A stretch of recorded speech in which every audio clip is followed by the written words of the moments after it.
Okay. Hello, Christophe. Thanks for joining today. We are episode 23 of the Road to CTA episode. This time, development lifecycle and deployment planning. How do you feel about that, Christophe? Oh, I think it's a topic that both you and I had to study hard to pass the certification. So it's very exciting to share this to our fellow friends who will tackle the certification. Absolutely. I think for the first question, we talked about it for a long time. It's why do we actually do this? And I liked your idea is DevOps and governance is the glue between everything. Can you maybe explain a little bit what you mean by that? I think when we start working on the different topic for the CTA, we quickly realize that actually the governance and the lifecycle section, somehow it is isolated in scenarios, but somehow it is also this is what will also glue everything in the scenario from the beginning to the end. If you want to have a nice governance solutioning, you have to consider the scenario starting from the presentation to through all requirements. You will see that from the presentation, it will talk about risks, it will talk about organizational constraints, it will talk about regulation, and all these stuff have to be taken into account for the governance. More than this, everything that actually you solution throughout the scenario, at the end of the day, if you have to do this for a customer, it has to fit in a governance structure. You don't do things like on your laptop alone. It has to. You have to interact with people. You have to join the organizational structure. So this is why I think this concept of gluing between everything is interesting. I never saw it this way, but you're right. The risk page is actually part of the governance page, kind of. Makes a lot of sense. Again, disclaimer, the personal opinion between Christophe and I, we are not CTA judges. This is not official Salesforce knowledge. It's just the two of us. Make sure you get your own knowledge and make sure you do your own research. I support Refugee Force. I actually didn't ask Christophe about it. You all know the drill. If you need Salesforce resources, professional Salesforce resources, go to refugeeforce.com, get your professionally highly skilled refugees today. If you don't hire refugees today, maybe donate money, maybe come up forward as a teacher. This is a really great initiative. And thanks for everybody who participates in refugeeforce.com. I think this is where we spent the most time talking before as a presentation. Christophe, why do we actually do this? I mean, you explained it already a little bit, maybe a little bit more detail. Yeah. So why is it important? Actually, we talk about this in the context of the CTA, right? But at the end of the day, why do we have this certification, and what is the purpose of being at the end of the day a CTA? What will happen is you will have at some point in time to work for a customer and to put together an architecture and a solutioning for your customer. As I explained earlier, you cannot just solution, you cannot just build an architecture and you leave your desk and you go home. You have to present it, you have to make it fit in an organizational structure, taking into account constraints, taking into account risks, requirements from your customer, and it means that you will have to adjust and you will have to propose a way to make your solution work, to make your solution adopted by your customer, taking into account all these concepts. So this is a little bit the why regarding the first sentence on this slide here. Put the solution together and put it in motion. I liked, if we skip to the last one, I liked your last one a lot, is we are always part of bigger organizations. We're always part of bigger teams. And it would be really weird if I'm a Salesforce architect and I show up at the customer and suddenly I have no idea about governance. I have no idea about DevOps, even if I don't do it myself. In order to be trustworthy, this is how you put it, in order to be trustworthy at the customer who probably is a very experienced governance professionals, I have to at least know the basics.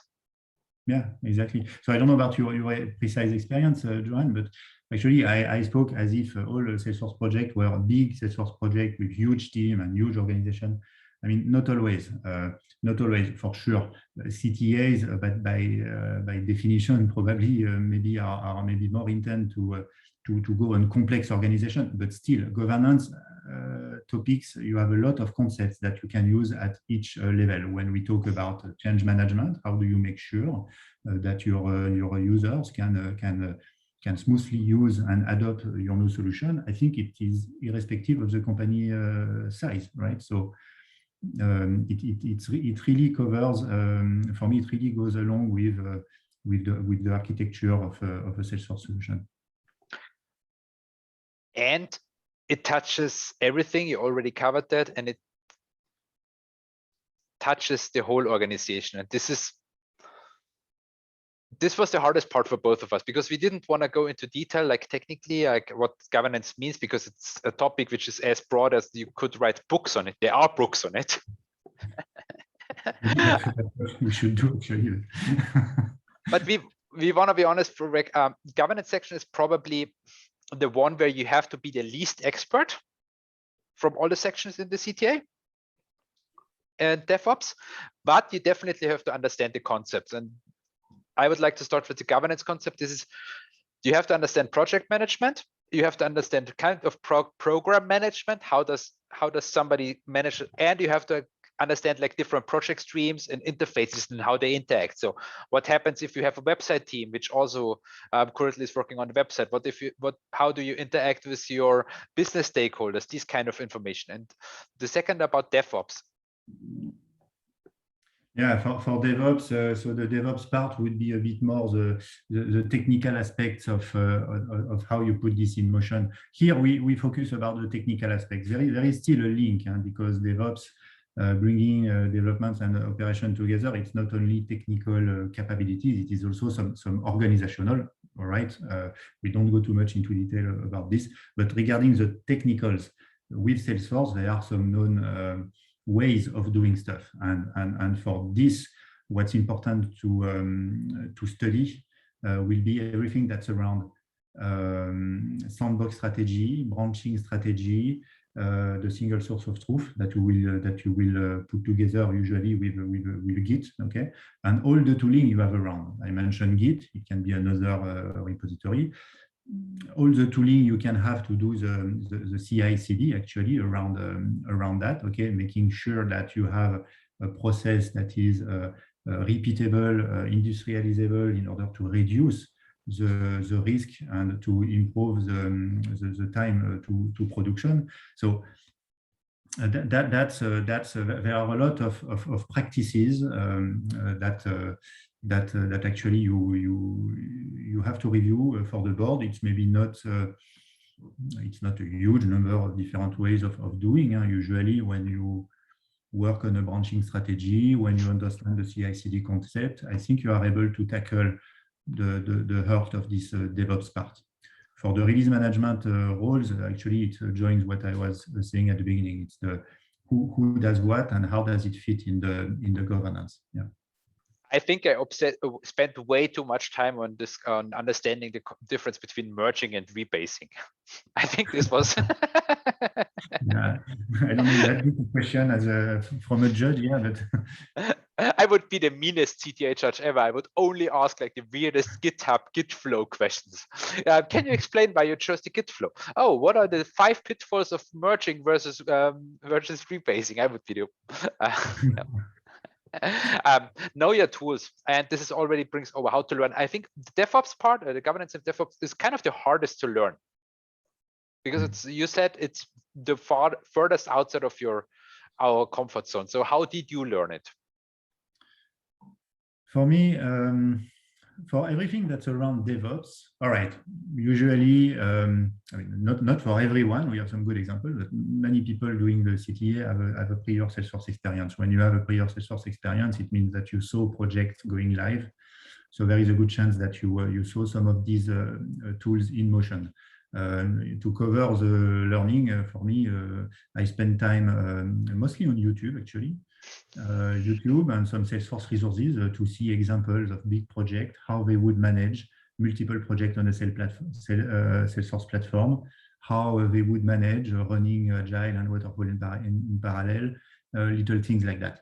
So know your tools here is very, very important. I mean, you don't need to know all the details. Again, for CTA in general, you need to know the concepts, not all the details. What's a bit more challenging, I think, is really around the governance, the purely organizational and governance. You can still learn this, of course. You have books and you have articles that are really nice on internet, but this is where the experience really comes into practice. You know, this is when you have participated to a design authority, when you have lived some difficult release, difficult management meeting with let's say arbitrating needs between a challenging business that let's say you get a bit more use with the governance concept. I would say the good part is it is not Salesforce specific, so you don't, maybe with some IT experience as an architect, you have faced this kind of stuff. So that's a little bit how I see it. This is why I put it there as the second point. Also, I personally like to always learn from the biggest. I think Copado is currently the leader in our industry, I would say, with DevOps. Also, I spend a lot of time on GitHub, on Copado, but as well like you on YouTube and Salesforce. How do they do it? How do they recommend it? For example, my branching strategy is kind of one. Also, it's highly. Also, it's the GitHub branching strategy. I agree with you. I left my Salesforce comfort zone. I like to do this from time to time. I join other people, other conferences, which is very, very helpful. You said about experience. You had a lot of experience. Most people know I didn't have too much experience in large organizations, especially not with complex governance. I come from a Berlin startup background, so you know, governance is not our strong suit. So little, I mean, also it has its benefits also, because large companies, you have complex governance structure, so you're able to talk about COE, design authority, change management board, all right, but the innovation pace is not the same than on small companies, right? So yeah, exactly. So what you had in experience, I had to make up, and I was very in interviews. So I think you could. I have to do a shout out here to all the people who agreed to talk to me and explain me their experience. Like I talked to people like, not to Christophe, but people like Christophe who have the experience and learn from them. So it is possible to substitute experience with talking to people. It just takes time. What we both did independently from each other, it's kind of funny. We collected all potential questions and solutions detailed.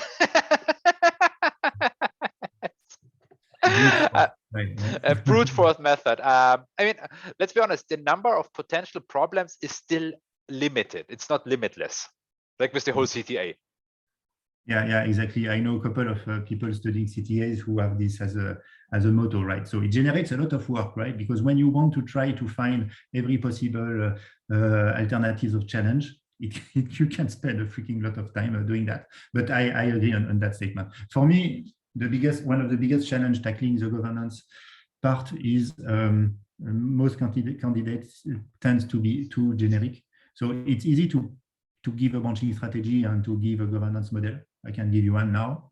But to make it fit a particular scenario is not easy. So let's be honest, you will mostly always start from the same pattern, but you absolutely have to link what you find in the scenario. And when we talk about the glue between everything, in the project overview of a scenario, usually you will find things that can point, and you can refer to your governance model to say, look, I have some challenges regarding regulation, so that's why I put the legal SME in my COE.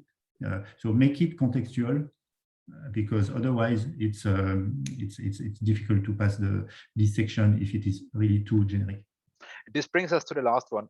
Don't underestimate it. It's easy to underestimate. Like I say, it's easy to, because if you listen to mock exams, you think they always say the same, but it's not true. There are nuances in there, so don't underestimate it. Put in your time. I found it very rewarding. I learned a lot in this section. What about you, Christophe?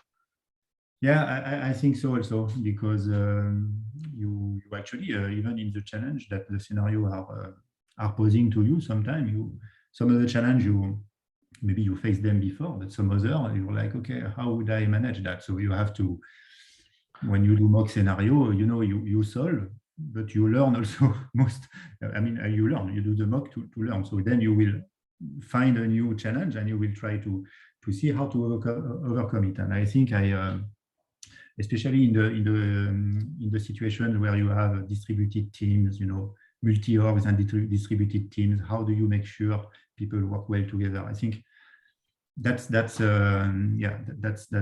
an area where I think I learned a lot. I think, and coming back, today I would spend more time on learning about domain-driven design and would apply more domain-driven design knowledge to the governance section. What about you, Chris? I like domain-driven design a lot. Sorry, domain-driven design, where you like. Yeah. I would apply.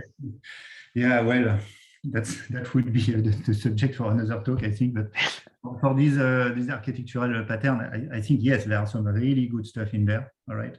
Now, when you are able to build from scratch a new customer, right? So you worked on startup stuff like this. When you have the opportunity to really do something from scratch, you are able to put together these patterns. That's really good. Now, when you land on a customer who has 20 million character of Apex, 6,000 classes, okay, tens of thousands of internal users, and when you land where the design was maybe 10 years old, it's another approach. You have to discard a couple of architectural concepts. You need to bend them a little, okay? But I really like the vision of these kind of patterns, and you can, my vision is you can reuse some of the concepts. Sometimes you don't apply all, but you have to bend also the rules a little bit. Yeah. Okay, and with that, we conclude our today's session. Thanks all of you. Thanks, Christophe, for being the special guest, and see you next week.